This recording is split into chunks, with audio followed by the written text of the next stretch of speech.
दिहाड़ी मजदूर कार्य करते हैं, दिन भर काम करेंगे, शाम को वेतन मिलता है, उसी प्रकार से ये वाला भी होमगार्ड के जॉब में आप लोगों को दिहाड़ी मजदूरी एक दिन का 774 रुपया रखा गया है। यदि आप 30 दिन कार्य करेंगे तो आपको टोटल पैसा कितना मिलेगा? 774 इंटू 30, 23,220 रुपया। लेकिन ध्यान रखिएगा, ये आपको अकाउंट में इतना नहीं आता है, इसमें से कुछ पैसा पीएफ भी कटता है। हम सैलरी का ही स्क्रीनशॉट ले आए हैं यहाँ। तो होमगार्ड सिपाहियों का जो ड्यूटी लगता है, आप देखेंगे कि उनका ड्यूटी बैंक में भी लगाया जाता है, उन्हें मेला में भी उन्हें लगाया जा सकता है, ट्रैफिक में आप देखेंगे आजकल ज्यादातर होमगार्ड के ही सिपाही रह रहे हैं। साथ ही साथ कचहरी में कोई नेता का प्रोग्राम हो रहा है, वहां पे होमगार्ड का ड्यूटी लगता है। साथ ही साथ चुनाव के समय भी इनका ड्यूटी लगता है। थाना में भी, बिहार पुलिस में आप देखेंगे जो भी नया वैकेंसी आता है उसमें 50% होमगार्ड के लिए सीट क्या रहता है? रिजर्व रहता है। लेकिन 50% सीट होमगार्ड का कभी भर ही नहीं पाता है। जय हिंद साथियों, कॉन्सेप्ट डिफेंस एकेडमी में आप सभी का स्वागत है। साथियों, आपको बता दूं कि 15,000 पदों पे होमगार्ड की जब से नई भर्ती आई है तब से आप देखेंगे प्रत्येक दिन कुछ ना कुछ नया अपडेट आते ही रह रहा है। तो फिर से एक नया अपडेट आया है जिसके बारे में आज की वीडियो में हम आपको बताने वाले हैं। साथियों, आपको बता दूं कि वर्ष 2025 यह बिहार में चुनावी वर्ष है। ऐसे स्थिति में बिहार में बम्पर भर्तियां भी निकल रही है और सरकार के नज़र में यदि कोई भर्ती सबसे उच्च प्राथमिकता पे है तो साथियों यह 15,000 का होमगार्ड का भर्ती है। सरकार चाह रही है कि इनको जल्द से जल्द क्या किया जाए, नियुक्त करके इनको ट्रेनिंग में 30 अप्रैल तक भेज दिया जाए, ताकि बाद में यह ट्रेनिंग अपना पूर्ण करके और फिर से यह चुनाव में अपना योगदान दे सके। तो साथियों, आज के वीडियो में इसी के बारे में हम बात करने वाले हैं। साथ ही साथ आज के वीडियो में होमगार्ड के जॉब प्रोफाइल के बारे में बात करेंगे कि इसमें कितना वेतन मिलता है, कितना छुट्टी मिलता है, कितना भत्ता मिलता है, साथ ही साथ अदर अलाउंस आपको कितना मिलता है। अर्थात यह जो होमगार्ड का जॉब है यह आपको करना चाहिए या नहीं करना चाहिए, आज के वीडियो में आपका एक एक हम डाउट क्लियर करने वाले हैं। अगर सच में आप होमगार्ड में जाना चाहते हैं तो आप लोग इस वीडियो को पहले पूरा देखिएगा, उसके बाद से आप लोग ग्राउंड पकड़िएगा और इस वीडियो को जितना शेयर कर सकते हैं आप लोग करने का कार्य कीजिएगा। आपको मैं बता दूं कि जैसे ही होमगार्ड का भर्ती स्टार्ट हो जाएगा, भर्ती प्रक्रिया, वैसे ही हमारे द्वारा जिलावार अपडेट भी दिया जाएगा। तो इसलिए सभी से रिक्वेस्ट है कि आप लोग बेल बटन भी जरूर प्रेस कर लीजिएगा ताकि आपको नोटिफिकेशन भी मिलता रहे। तो चलिए साथियों, हम लोग वीडियो को स्टार्ट करते हैं। सबसे पहले आज के वीडियो में आपको हम बताएंगे कि नया अपडेट क्या है, फिर उसके बाद से जॉब प्रोफाइल के बारे में बताएंगे। तो चलिए साथियों, नया अपडेट यहाँ पे देखते हैं। देखिएगा, यहाँ पे आया है नया अपडेट। सूबे में गृह रक्षा वाहिनी के 36,000 जवान, अर्थात पूरे बिहार में, समूचे बिहार में अभी 36,000 होमगार्ड के जवान कार्यरत हैं जो कार्य कर रहे हैं और 15,000 जवानों की नियुक्ति जल्द। यहाँ पे जो जल्द लिखा गया है ना, ये शब्द बहुत ही ज़्यादा इंपॉर्टेंट है। 30 अप्रैल तक सभी को भेज दिया जाएगा ट्रेनिंग में। 10 मार्च के पहले ऑनलाइन आवेदन स्टार्ट हो जाएगा जिलावार। फिर 10 मार्च के बाद 15 दिन का आपको टाइम दिया जाएगा ऑनलाइन का, और फिर संभवतः 5 अप्रैल से या 7 अप्रैल से आप लोगों का फिजिकल भी स्टार्ट हो जाएगा और 10 से 15 दिन के अंदर फिजिकल संपन्न करा करके आप लोगों का रिजल्ट भी जारी कर दिया जाएगा। शारीरिक दक्षता परीक्षा अर्थात फिजिकल किस प्रकार से होगा उसके रिगार्डिंग हम वीडियो बना दिए हैं। प्ले लिस्ट का लिंक डिस्क्रिप्शन बॉक्स में डाल देंगे, आप लोग जाकर के वहां पे देख लीजिएगा। होमगार्ड के रिगार्डिंग बहुत सारा हम वीडियो बना दिए हैं, उसको आप लोग देख लेंगे तो सारा डाउट आपका क्लियर हो जाएगा। अब आते हैं साथियों यहाँ पे जो दूसरा इंपॉर्टेंट पॉइंट है। यहाँ पे आप लोग देखिए, दूसरा इंपॉर्टेंट जो आया है न्यूज, गृह रक्षकों के लिए 7 जिलों में बैरक का निर्माण। 7 जिलों में बैरक, अर्थात आप देखते हैं कि जिस प्रकार से बिहार पुलिस के लिए पुलिस लाइन होता है उसी प्रकार होमगार्ड के लिए भी आप देखेंगे कि पुलिस लाइन बनाया जाएगा अर्थात बैरक बनाया जाएगा। उस 7 जिले कौन कौन से हैं, जिसमें एक है नवादा, अरवल, सारण, कटिहार, मुंगेर, औरंगाबाद, सहरसा, है ना। आप देखेंगे इसके लिए सरकार ने 95 करोड़ रुपए की राशि क्या की है, स्वीकृति की है। साथ ही साथ बिहटा में 500 क्षमता का महिला बैरक एवं 1000 क्षमता का पुरुष बैरक भी बनाया जाएगा। अर्थात ये जो होमगार्ड का जॉब है ना, इसको और भी एक्सटेंडर करने का प्रयास सरकार के द्वारा किया जा रहा है ना। और आप देखेंगे कि 4 मार्च से जो होमगार्ड के सिपाही हैं ये गर्दनी बाग में अभी धरना दे रहे हैं, तो वह 21 सूत्री मांग रखे हैं। उस 21 सूत्री मांग में एक मांग ये भी था कि बिहटा में क्या किया जाए, बैरक बनाया जाए। तो संभवतः 21 में से एक मांग ये पूरा हो गया है। साथियों, वह जो 21 सूत्री मांग है, यदि आप उस मांग को देख लेंगे और उसको समझ जाएंगे, फिर आपको ये भी क्लियर हो जाएगा कि होमगार्ड का जॉब कैसा है, जॉब करना चाहिए या नहीं करना चाहिए, ठीक ना। तो इसीलिए कह रहे थे कि आप लोग वीडियो शुरू से लेकर के लास्ट तक देखिएगा, वह 21 सूत्री मांग भी आपको हम दिखाने वाले हैं। चलिएगा साथियों, यहां पे देखिए एक इंपॉर्टेंट पॉइंट और भी है। यहां पे दिया गया है 774 रुपये रोजाना जवानों को मिलता है, मेहताना 774 रुपया इन लोगों को दिया जाता है। अब देखिए यह किस जिला में कितना सीट है ये आपको यहाँ पे ब्यौरा दिया है। तो जिलावार हम शॉर्ट्स वीडियो में सारा बता दिए हैं कितना सीट है, और कैटेगरी वाइज सीट का बंटवारा भी कर दिए हैं। तो वो वाला भी वीडियो आप लोग देखने का कार्य करिएगा, या लॉन्ग वीडियो में भी मैं बना दिया हूं, वो भी जाके देख लीजिएगा। तो साथियों ये इंपॉर्टेंट नोटिस है। अब हम आते हैं, अब जो इसका जो जॉब प्रोफाइल है, जॉब प्रोफाइल कैसा है इसके बारे में हम बात कर रहे हैं। तो साथियों आज ये यहाँ पे सबसे पहले हम बात करेंगे इसके सैलरी के बारे में।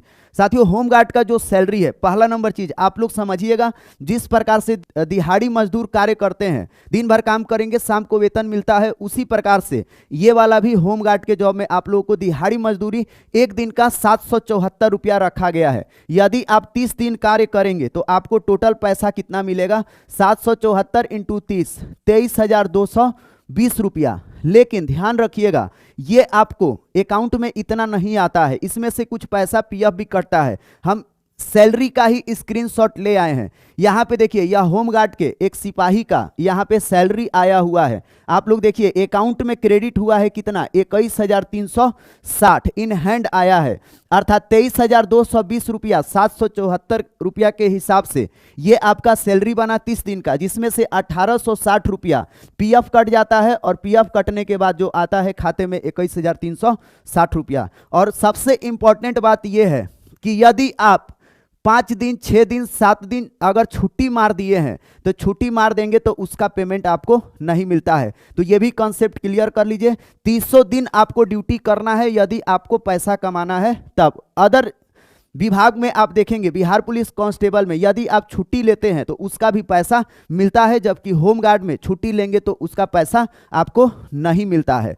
अब आ जाइए, अब एक चीज और कि इसमें भत्ता कितना मिलता है। आप देखेंगे साथियों कोई भी जॉब होता है तो उसमें सबसे इंपॉर्टेंट होता है डीए मिलता है ना, महंगाई भत्ता। साथ ही साथ आप देखेंगे अगर कहीं ट्रेवलिंग कर रहे हैं तो टीए भी मिलता है, फिर से आवासीय भत्ता एचआरए मिलता है, साथ ही साथ मेडिकल अलाउंस भी मिलता है, बहुत सारा भत्ता मिलता है। लेकिन होमगार्ड के इस भर्ती में आपको कोई भी अतिरिक्त भत्ता नहीं दिया जाता है। तो भत्ता के रिगार्डिंग भी मांग है, हम अभी दिखाएंगे 21 सूत्री मांग में। तो पहला नंबर समझ जाइएगा आप लोग कि इसमें कोई भी अतिरिक्त भत्ता नहीं है। साथ ही साथ मेडिकल का कोई भी भत्ता नहीं है। अगर आप बीमार पड़ जा रहे हैं, आपका तबीयत खराब हो जा रहा है, तो आपको उसके रिगार्डिंग कोई भी पैसा एक्स्ट्रा नहीं मिलेगा। अगर आप बीमार पड़ गए हैं, नौकरी नहीं करने जा रहे हैं, तो वो वाला पैसा भी आपका क्या हो जाएगा, पेमेंट आपका सैलरी नहीं मिलेगा। कहने का मतलब यह है कि हम ड्यूटी जाएंगे तो 774 रुपया पाएंगे, अगर ड्यूटी नहीं जाएंगे तो 774 रुपया नहीं पाएंगे। अगर बीमार पड़ गए हैं, घर से पैसा लग रहा है, तो वो भी पैसा आपको नहीं मिलेगा। होमगार्ड के जॉब प्रोफाइल का ये खासियत है। और देख लीजिए वर्दी का भत्ता कुछ नहीं। आप देखेंगे बिहार सिपाही में लगभग 30,000 रुपया 10,000 रुपया वर्दी भत्ता आता है, जबकि इसमें कोई भी वर्दी भत्ता नहीं है। दूसरा चीज देख लीजिए यहाँ पे साथियों, यहाँ पे ये परमानेंट जॉब नहीं है। पहले ये भी आप लोग कंसेप्ट क्लियर कर लीजिए। इसमें 3 साल का बॉन्ड भराया जाता है, जिसमें आप देखेंगे 3 साल तक आपको जॉब करना रहता है। फिर वही बॉन्ड आगे क्या होता है, आगे उसको बढ़ाया जाता है। अगर आप बॉन्ड पे साइन कर दिए हैं कि हाँ हम 3 साल जॉब करेंगे, उसके बाद ही हम जॉब छोड़ के जाएंगे या फिर आगे कंटिन्यू करेंगे, अगर साइन कर दिए हैं, अगर उसके पहले आप छोड़ना चाहते हैं, मान लीजिए 1 साल में ही आपका मन उब गया, ऐसे स्थिति में आपको जेल भी हो सकता है। इसका ये भी प्रावधान है। तो ये चीज का भी आप लोग ध्यान रखिएगा। होमगार्ड में जाना है तो बॉन्ड आपको क्या करना है, साइन करना ही करना पड़ेगा। परमानेंट यह जॉब नहीं है, ठीक ना। अब सबसे बड़ी बात है कि जो नए अभ्यर्थी हैं, तो नए अभ्यर्थी क्या करेंगे, इस होमगार्ड का तैयारी करेंगे कि नहीं। साथियों आप लोग होमगार्ड का तैयारी करिए, लेकिन आप लोग इस उद्देश्य से तैयारी करिएगा कि हमको फ्यूचर में चल के क्या करना है, कांस्टेबल बन जाना है। अगर प्योर, अगर आपके अंदर टैलेंट है, आप पढ़ने लिखने वाले हैं, आपको लग रहा है कि हम कांस्टेबल अपने दम पे निकाल सकते हैं डायरेक्ट भर्ती में, या एसआई का भर्ती कोई भी है, तब आप लोग स्पेशली होमगार्ड के लिए आपको मरने का जरूरत नहीं है ना। ये आप लोग बस सोचिएगा, होमगार्ड में इसलिए जाना है कि हमको कांस्टेबल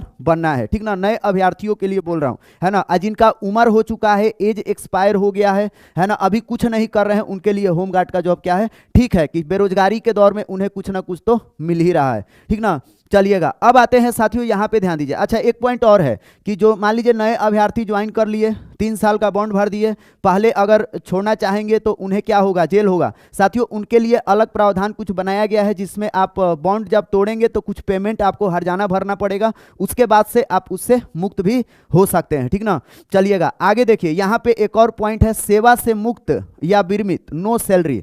साथियों आपको बता दूं कि यदि आप, जैसे इसमें क्या होता है, जहां पे जिस जिला में आपका जॉब लगता है, चाहे मान लीजिए आप कहीं पे 6 महीना जॉब कर लिए और 6 महीना जॉब करने के बाद आपका मान लीजिए कहीं पे ट्रांसफर किया जा रहा है, तो जब ट्रांसफर किया जाएगा ऐसे में हो सकता है कि आपका 1 से 2 महीना का टाइम लग जाएगा। ऐसे स्थिति में जब आप सेवा से विरमित हो जाएंगे तो आपको कोई भी पैसा नहीं दिया जाएगा, ये भी आप लोग ध्यान रखिए। अब मान लीजिए ट्रांसफर के रिगार्डिंग आपका नोटिस 3 महीना तक नहीं आएगा, तो आप तो सेवा से मुक्त भी हो गए हैं और 3 महीना तक नोटिस भी नहीं आ रहा है कि आपको कहाँ ज्वाइन करना है। ऐसे स्थिति में आप 3 महीना बैठे रहेंगे, कोई भी पैसा नहीं मिलेगा। आगे देखिए, इसमें क्या कार्य दिवस एवं अवधि होमगार्ड का है ना। तो देखिएगा साथियों, होमगार्ड में जो ये सिपाही जो होते हैं, इनका ड्यूटी कहाँ कहाँ लगता है। तो सबसे पहले होमगार्ड का जो ड्यूटी लगता है, यह ड्यूटी निर्धारित करने का जो कार्य करते हैं होमगार्ड के जो डीएसपी होते हैं, प्रत्येक जिला में एक एक होते हैं, यही लोग होमगार्ड का ड्यूटी क्या करते हैं, लगवाते हैं कि किसका ड्यूटी कहाँ पे होगा। तो होमगार्ड सिपाहियों का जो ड्यूटी लगता है, आप देखेंगे कि उनका ड्यूटी बैंक में भी लगाया जाता है, उन्हें मेला में भी उन्हें लगाया जा सकता है, ट्रैफिक में आप देखेंगे आजकल ज़्यादातर होमगार्ड के ही सिपाही रह रहे हैं। साथ ही साथ कचहरी में कोई नेता का प्रोग्राम हो रहा है, वहाँ पे होमगार्ड का ड्यूटी लगता है। साथ ही साथ चुनाव के समय भी इनका ड्यूटी लगता है, थाना में भी ड्यूटी लगता है। डायल 112 में आप देखेंगे 8-8 घंटे का 3 शिफ्ट में इन लोगों का ड्यूटी लग रहा है आजकल, है ना। आवासीय ड्यूटी भी इन लोगों का लगता है। मान लीजिए कोई जिलाधिकारी हैं, एसडीएम है या बड़े लेवल के जिला स्तरीय कोई अधिकारी हैं, तो उनके यहाँ भी इन लोगों का आवासीय ड्यूटी लगता है, ठीक ना। जिला में कहीं भी इनका ड्यूटी लग सकता है। ऐसे बस कहा जाता है कि आप अपने चॉइस से ड्यूटी आप लोग कर सकते हैं, लेकिन ये भी सच है, मतलब सत्य है कि आपको कहीं भी क्या ड्यूटी लगाया जा सकता है, ठीक ना। अब देखिएगा छुट्टी है ना, इसमें छुट्टी कितना है। तो साथियों इसमें कोई भी छुट्टी नहीं है। अब देखिएगा यहाँ पे एक चीज और है, एक पॉइंट यहाँ पे मैं बताना चाहता हूँ साथियों, यदि आपका चुनाव में ड्यूटी लग जाता है तो इसके लिए आपको कोई भी अतिरिक्त भत्ता नहीं दिया जाता है। अगर आप जा रहे हैं, मान लीजिए आपके घर से 15 किलोमीटर दूर है या 30 किलोमीटर दूर ड्यूटी लग गया, ऐसे स्थिति में आप लोग जाएंगे वहां पे, तो आप लोगों का जाने का कोई भी खर्चा नहीं मिलता है, नहीं आने का मिलता है, नहीं ड्यूटी कर रहे हैं उसका भी पैसा आपको मिलता है, ये भी आप लोग ध्यान रखिएगा। चलिएगा, ट्रेनिंग आप लोगों का 120 दिन का होता है इसमें, है ना। और साथ ही साथ आपदा का कोई भी ट्रेनिंग नहीं होता है। साथियों ये मोटा मोटी आपको थोड़ा बहुत आइडिया लग गया होगा कि होमगार्ड का जॉब कैसा है। अब आते हैं जो मेन 21 सूत्री मांग है, उस पर आप लोग अच्छे से ध्यान दीजिए। अगर उसको आप लोग समझ गए तो होमगार्ड का जो भर्ती है ना, या जॉब का प्रोफाइल है, इसको भी आप अच्छे से समझ जाएंगे। तो आपको मैं बता दूं कि गर्दनी बाग में आप देखेंगे कि आंदोलन चल रहा है ना। 4 मार्च से जितने भी होमगार्ड के सिपाही हैं वही आंदोलन कर रहे हैं। तो यहाँ पे देख लीजिए इन लोगों का जो चिट्ठी है, चिट्ठी का विषय पहले आपको मैं पढ़ा देता हूँ। यहाँ पे चिट्ठी का विषय है, बिहार राज्य के गृह रक्षकों के मूलभूत 21 सूत्री समस्याओं के समाधान हेतु बिहार विधानसभा के समक्ष राज्य के गृह रक्षकों द्वारा चरणबद्ध आंदोलन करने का अंतिम प्रतिज्ञा पत्र समर्पित, है ना। यहाँ पे देख लीजिए, हम डायरेक्ट 21 सूत्री मांग पे आते हैं। इन लोगों का मांग क्या है? पहला मांग साथियों यहाँ पे देख लीजिए, सबसे पहला नंबर चीज इन लोगों का मांग है कि जो महंगाई भत्ता है ये बढ़ाया जाए। आप देखेंगे कोई भी जॉब होता है तो बेसिक सैलरी जो होता है, बेसिक सैलरी का 50% तक महंगाई भत्ता होता है, उसके बाद से कुछ अतिरिक्त भत्ता या अलाउंसेस होते हैं। तो यह देख लीजिए, इसमें कहा गया है ना, देखिएगा वर्ष 2018 में पुलिस के मूल वेतन 21,700 पर 7% महंगाई भत्ता मिलाकर 774 रुपया प्रतिदिन के हिसाब से दिया जा रहा है। वर्तमान में 774 रुपया मिल रहा है, ठीक ना। राज्य के अन्य कर्मचारियों को महंगाई भत्ता 50% मिल रहा है और 3% का बढ़ोतरी करने पर विचार भी किया जा रहा है, ठीक ना। राज्य के गृह रक्षक पुलिस के साथ कंधे से कंधा मिलाकर 24 घंटा ड्यूटी करता है। इन लोगों का ये कहना है कि जो महंगाई भत्ता जो आज के समय में अदर कर्मचारियों को मिल रहा है, या कह लीजिए बिहार पुलिस कांस्टेबल को बेसिक सैलरी के बाद 50% का महंगाई भत्ता उन लोगों को दिया जा रहा है, तो हम लोगों को भी क्या किया जाए, 50% महंगाई भत्ता दिया जाए, ये इन लोगों का मांग है। साथ ही साथ ये भी कहना है कि सामान्य कार्य के लिए सामान्य वेतन मिलना चाहिए। जितना बिहार पुलिस कांस्टेबल के सिपाही ड्यूटी कर रहे हैं उतना ही ड्यूटी हम लोग भी कर रहे हैं, तो हम लोगों को वेतन कम क्यों मिल रहा है। तो आप लोग यदि जो नए अभ्यर्थी हैं, जाना चाहते हैं बिहार पुलिस होमगार्ड में, तो आप लोग देख लीजिए, आप लोगों का जो सैलरी होगा बिहार पुलिस कांस्टेबल के सैलरी से कम होगा। साथ ही साथ उन्हीं के बराबर आपको क्या करना है, ड्यूटी भी करना है, ये भी आप लोग ध्यान रखिएगा। चलिएगा, तो इसके रिगार्डिंग सामान्य कार्य के लिए सामान्य वेतन का ये हो रहा है, जिसमें देखिए पहला मांग यही वाला है। यहाँ पे देख लीजिए 21 सूत्री मांग में पहला मांग यही है। वर्तमान में 50% महंगाई भत्ता अन्य कर्मचारियों को दिया जाता है, हमको भी दिया जाए। चलिएगा, दूसरा है राज्य के गृह रक्षकों को वर्षों से कर्तव्य पर लगातार रहने के कारण मानवीय विचार करते हुए 5 माह में 5 दिन मात्र भत्ता, यहाँ पे ध्यान दीजिए, मात्र भत्ता सहित छुट्टी प्रदान की जाए। साथ ही साथ महिला गृह रक्षकों को 2 दिन का विशेष अवकाश एवं मातृ अवकाश दिया जाए। साथियों, होमगार्ड के नौकरी में कोई भी कोई भी छुट्टी आपको नहीं मिलेगा। ये आंदोलन में ये मांग रखा गया है कि कम से कम 5 दिन का अवकाश दिया जाए, ठीक ना। महिलाओं को 2 दिन का अतिरिक्त दिया जाए। साथ ही साथ यहाँ पे देखिए तीसरा नंबर दिया है, सेवानिवृत्त गृह रक्षकों की सेवानिवृत्ति लाभ 1.5 लाख रुपये सभी को प्रदान करने में 20 वर्ष से 10 वर्ष की शर्तों को हटाकर जो 5 बॉन्ड भरे गए हैं, है ना, सभी सेवानिवृत्त गृह रक्षकों को सेवानिवृत्ति के समय ही भुगतान किया जाए तथा बढ़ती महंगाई को देखते हुए 1.5 लाख रुपया मिलने वाली राशि को 5 लाख तक बढ़ोतरी किया जाए, जिससे अल्प भत्ताभोगी गृह रक्षक को जीवन के अंतिम समय में जीवन का सहारा बन सके। चलिएगा, ये कोई मांग है ना, हमको भी उसमें डिटेल नहीं जाना है। चलिएगा, यहाँ पे देखिएगा, बढ़ती महंगाई को देखते हुए गृह रक्षकों को मिलने वाली अनुग्रह अनुदान राशि 4 लाख रुपये से बढ़ाकर कम से कम 10 लाख रुपये की जाए। ये भी पैसा बढ़ोतरी को लेकर के है। कर्तव्य पर प्रतिनियुक्त के दौरान मृत अथवा पूर्णतः अपाहिज गृह रक्षकों के आश्रितों को शैक्षणिक योग्यता 8वीं पास ही आश्रितों को अनुकंपा का लाभ सहित प्रभावित गृह रक्षकों को दिया जाए। देखिएगा, इसमें क्या है, जैसे मान लीजिए कोई होमगार्ड के कांस्टेबल है ना, और वो मान लीजिए ड्यूटी के दौरान, है ना, वो शहीद हो गए। ऐसे स्थिति में उनके जो आश्रित होंगे उन आश्रितों का जो भर्ती किया जाए, है ना, 8वीं पास पर ही उनका भर्ती किया जाए, है ना। अनुकंपा पे आप देखते हैं ना कि अगर मान लीजिए कोई कांस्टेबल शहीद हो गए तो उनके घर वाले, उनका जो अगर पुत्र है तो पुत्र को उस पर क्या किया जाता है, नियुक्ति किया जाता है अनुकंपा पे। ऐसे स्थिति में होमगार्ड भी अगर कोई शहीद हो जा रहे हैं तो उनके जगह पे अगर नियुक्ति किया जा रहा है किसी का, तो 8वीं पास पर किया जाए, न कि 10वीं पास पर, है ना। ऐसा इन लोगों का मांग है। मांग यह रखना जायज भी है, क्योंकि आप देखेंगे कि ये लोग खुद, इन लोगों का सैलरी भी कम है, अच्छा वेतन भी नहीं मिलता है, जिस कारण अपने बच्चे को अच्छे स्कूल में पढ़ा भी नहीं पाते हैं। तो पहले के जितने भी होमगार्ड हैं, सभी होमगार्ड के जो बच्चे हैं पढ़े लिखे नहीं हैं, ठीक ना। तो ये डिमांड इन लोगों का है।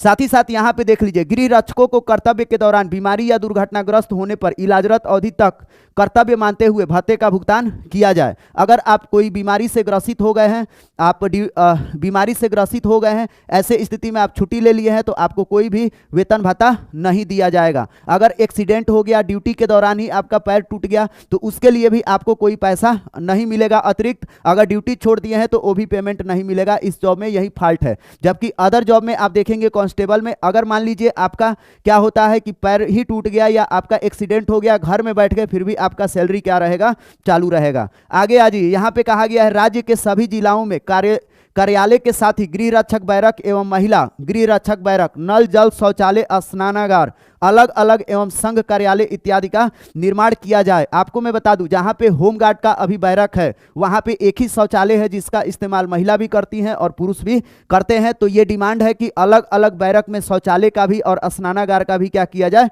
निर्माण किया जाए। यहाँ पे देख लीजिए, अगला मांग है, बिहार सरकार से मान्यता प्राप्त बिहार रक्षा वाहिनी स्वयंसेवक संघ केंद्रीय समिति बिहार पटना के संघ कार्यालय हेतु भवन आवंटित किया जाए अथवा 3 डिसमिल जमीन भी आवंटित किया जाए, है ना। आगे देख लीजिए, गृह रक्षकों को Bihar police BMP, rail, jail, वन, उत्पाद, खनन, अग्निशमन चालक की बहाली में कठिन शारीरिक जांच परीक्षा छांटकर 50% आरक्षित जगह को गृह रक्षकों को भरा जाए। कहने का मतलब यह है कि बिहार पुलिस में आप देखेंगे जो भी नया वैकेंसी आता है उसमें 50% होमगार्ड के लिए सीट क्या रहता है, रिजर्व रहता है, लेकिन 50% सीट होमगार्ड का कभी भर ही नहीं पाता है। जैसे 21,391 पदों में आप लोग देखेंगे मात्र 40 ही होमगार्ड के जो अभ्यर्थी हैं जो गेट पास लेकर के आए हैं, अर्थात 10,500 के आसपास इन लोगों का सीट है होमगार्ड का, लेकिन इनकी नियुक्ति होगी मात्र 40। तो इन लोगों का डिमांड है कि सीट कम से कम 50% भरा जाए। यहाँ पे देख लीजिए 2019 सितंबर माह में ईपीएफ कंपनी, चलिए ये भी आपको समझा देते हैं।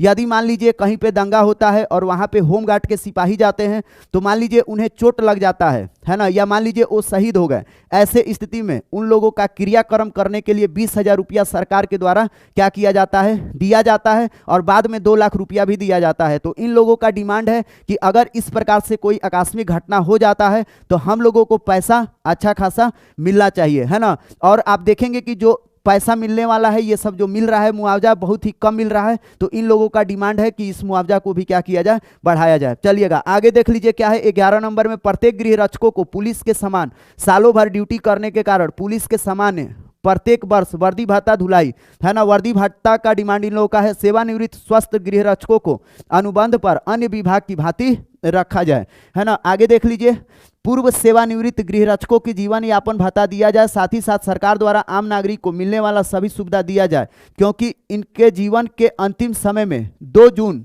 है ना, की रोटी दवाई वस्त्र के लिए नालायक बच्चों का मुहताज रहते हैं, है ना। कर्तव्य के दौरान विकलांग होने पर एक आश्रित को अनुकंपा पर नया नामांकन किया जाए, जिलाओं में नहीं किया जा रहा है ना। मान लीजिए ड्यूटी के दौरान कोई कांस्टेबल विकलांग हो गए तो उनके जगह पे अनुकंपा पे उनके घर वालों को नियुक्त किया जाए। साथियों ऐसे करके ये सारा का सारा मांग है, देख सकते हैं यहाँ पे। हाँ, सबसे इंपॉर्टेंट ये है, यहाँ पे ध्यान दीजिए, ग्रामीण प्रवेश में झूठा मुकदमा में गृह रक्षकों को फंसाया जाता है, फिर जमानत होने पर जिला समादेष्टा द्वारा ड्यूटी नहीं दिया जाता है, जिस कारण जिलाओं को मार्गदर्शन दी जाए, क्योंकि पुलिस को जमानत होने पर सिपाही को जमानत मिलने पर कर्तव्य पर रखा जाता है। देखिए कहने का मतलब यह है कि मान लीजिए आप होमगार्ड के सिपाही हैं, अगर आप किसी जिला के बड़े अधिकारी यहाँ आवासीय ड्यूटी लगता है और आप आवासीय ड्यूटी करने से इनकार कर देते हैं, ऐसे स्थिति में आपको झूठे मुकदमे में क्या किया जा सकता है, फंसाया जा सकता है। तो इसके रिगार्डिंग यह जो मांग है 21 सूत्री मांग, इसमें यह रखा गया है कि इस तरह का जो मुकदमे हो रहे हैं उस पर क्या किया जाए, उसका कुछ समुचित न्याय किया जाए या इस तरह की घटना ना हो, रोका जाए, ठीक ना। आगे देखिए, स्वच्छ नामांकन किया जाए, ये हो गया। स्वच्छ नामांकन किया जाए क्योंकि गृह रक्षक लगातार सेवानिवृत्त हो रहे हैं, जिस कारण गृह रक्षक कर्तव्य हेतु उपलब्ध नहीं हो पाते हैं, है ना। मतलब कि इतना ज्यादा इन लोगों के ऊपर मुकदमा होता है, या जो उच्च स्तरीय अधिकारी होते हैं होमगार्ड के सिपाहियों को जब न तब बर्खास्त कर देते हैं। ऐसे लगभग हजारों की संख्या में, है ना, 36,000 कार्यरत हैं, जिसमें आप देखेंगे 10-15 हजार तो ऐसे होंगे कि जो अभी होमगार्ड के सिपाही घर में बैठे होंगे, है ना। उसके पीछे का मेन कारण क्या है, यही सब है, झूठा मुकदमा। गृह रक्षकों को आपदा प्रबंध का प्रशिक्षण दिया जाए, आपदा प्रबंध का जिला नोडल ये वाला प्रशिक्षण से ट्रेनिंग से संबंधित है, ठीक ना। तो साथियों ये आप लोग का पूरी क्या रहा, पूरा 21 सूत्री मांग रहा है, जिसमें आपको बता दूं कि जो होमगार्ड का जॉब है, होमगार्ड के जॉब में आप देख लीजिए दिहाड़ी मजदूरी वाला जॉब है। ड्यूटी जाएंगे तो पैसा मिलेगा, नहीं जाएंगे नहीं मिलेगा, कोई अतिरिक्त भत्ता आपको नहीं है ना। इसके अलावा कोई मेडिकल अलाउंसेस नहीं है, अगर शहीद भी हो जाएंगे तो आपको बहुत ज़्यादा पैसा नहीं मिलेगा। अनुकंपा पे किसी का जॉब लग रहा है तो मान लीजिए आपका बेटा अगर 8वीं पास है ना, और आप शहीद हो गए हैं, ऐसे स्थिति में आप लोगों का जॉब नहीं लगेगा, आपके बेटे का जॉब नहीं लगेगा, क्योंकि उसको 10th पास होना जरूरी है ना। बहुत सारा इसमें क्या है, मांग है। मिला जुला करके आप देखेंगे महिलाओं के लिए और पुरुषों के लिए आप देखेंगे एक ही स्नाना घर है, एक ही शौचालय है बैरक में, मतलब आप लोग समझ सकते हैं इस चीज को। साथियों ये पूरा का पूरा रहा। सबसे बड़ा बात है कि नए अभ्यर्थियों को जाना चाहिए कि नहीं, हम तो ये कहेंगे कि आप लोग जाइए, बेशक होमगार्ड का तैयारी करिए, लेकिन लक्ष्य रखना है कहाँ पे, कांस्टेबल बनने का लक्ष्य रखना है। साथियों यह वीडियो कैसा लगा आप लोग कमेंट में बताइएगा, और इसको जितना शेयर कर सकते हैं करने का कार्य कीजिएगा। तो चलिए अभी आपसे लेते हैं विदा, फिर मिलेंगे नेक्स्ट वीडियो में, तब तक के लिए आप सभी को बाय।